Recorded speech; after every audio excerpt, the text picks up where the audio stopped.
Guys, so I got a little bit different video for you guys today. I got a little issue now with my wife's 2020 Ford Escape. These newer cars, the doors, they're so thin, like the metal parts are so thin, the actual hinge has ripped.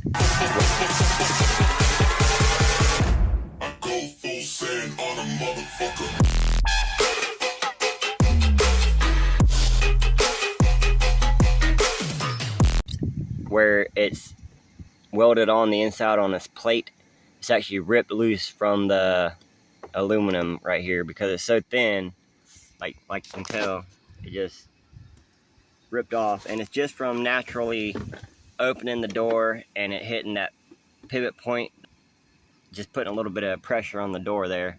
So what I got to do now is I got to pull this panel off and get in there and take this off and then try to remove this out through the inside and pull it out because it's attached to this big bracket in here.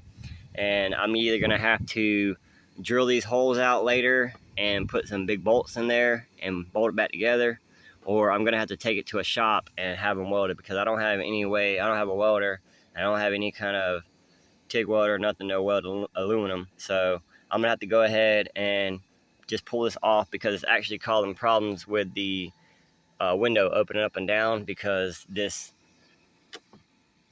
brace that's attached to the inside of this, it's actually flapping around in there and it's pushed back, I guess, enough to where the door roller's catching it. So I'm gonna have to pull that off. It's still got the hinges on the top and bottom, so this is just for extra support basically. So I'm gonna pull it off for now. This is something that happens with these cars apparently. This is not the first one. I've seen another video on YouTube where a guy's mother-in-law, same color actually, same year, 2020 Escape, did this. So it's just these really thin doors they put on these cars nowadays. So that's something that you might want to be aware of, especially if you're wanting to put a bunch of speakers and build a door pod on your doors, which we're going to do that eventually. Again, on here, we had some pods on here before, but I took them off, but we're going to rebuild them. But yeah, that's going to have a lot of extra weight right there. So you just want to keep that in mind if you have a newer vehicle.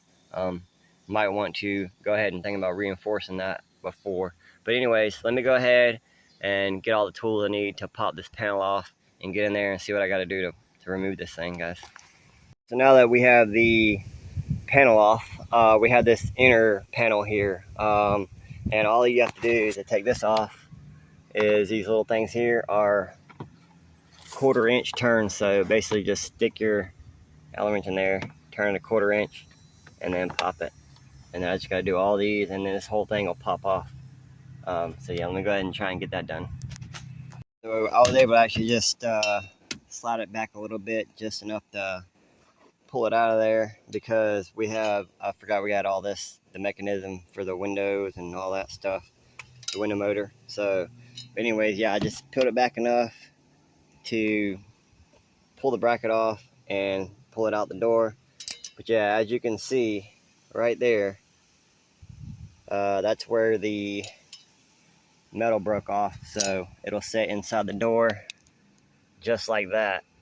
So basically, if I just go, like I said, I can just get some washers and some bolts and drill in there, and then I can drill these holes out where they were at and put them on that way. But that's really not the way I want to go. I'd rather take it to a shop and have them do it, but you know, costs a little time and money, so we'll see what happens.